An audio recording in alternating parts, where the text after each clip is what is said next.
بسم اللہ الرحمن الرحیم۔ السلام علیکم ورحمۃ اللہ وبرکاتہ۔ حضور اکرم صلی اللہ علیہ وسلم کی شفاعت کا مستحق کون ہوتا ہے، اس کے بارے میں رسول اللہ صلی اللہ علیہ وسلم نے کیا فرمایا، میں اپنے دوستوں کو ابھی بتاؤں گا۔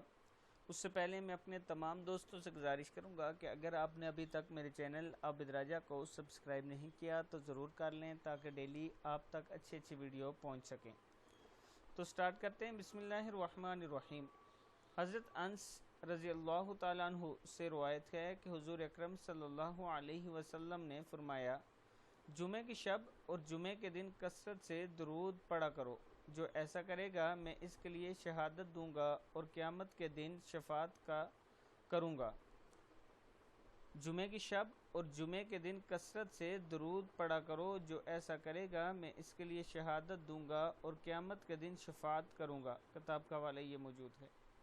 میں اپنے دوستوں سے گزارش کروں گا کہ آخری جمعہ آ رہا ہے رمضان کا، جمعۃ الوداع اسے کہتے ہیں، اس کی شب کو کثرت سے آپ تمام دوستوں نے درود شریف پڑھنا ہے۔ السلام علیکم ورحمۃ اللہ وبرکاتہ۔